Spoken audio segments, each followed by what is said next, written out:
Hello everyone, তোমাদের সকলকে আমার চ্যানেলে স্বাগত। আজকে আমি বানাবো ফুচকার টক জল আর আলু মাখা। আমি প্রথমে ফুচকার আলুটা তৈরি করব। তার জন্য আমি প্রথমে আলুটাকে সিদ্ধ করে নিয়েছিলাম। তারপর তার মধ্যে ধনেপাতা কুচি, পেঁয়াজ, জলজিরা, চাট মশলা, শুকনো লঙ্কা আর জিরেটা আমি শুকনো কড়ার মধ্যে নেড়ে গুঁড়ো করে নিয়েছিলাম। তারপর লঙ্কার গুঁড়ো, ছোলার স্বাদ মতো লবণ আর কাঁচা লঙ্কা কুচি দিয়ে ভালোভাবে মেখে নিয়েছিলাম।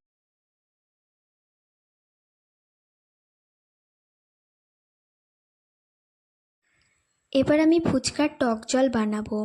টক জলটা বানানোর জন্য আমি প্রথমে কিছুটা তেঁতুল জল নিয়ে তার উপর তেঁতুলের কাইগুলো ফেলে তার মধ্যে স্বাদ মতো জল, ধনেপাতা, চাট মশলা, জলজিরা, লঙ্কার গুঁড়ো আর স্বাদ মতো লবণ আর কাঁচা লঙ্কা কুচি আর মেখে রাখা আলু কিছুটা দিয়ে তার উপর পাতিলেবুর রস দিয়েই তৈরি হয়ে গেল ফুচকার টক জল।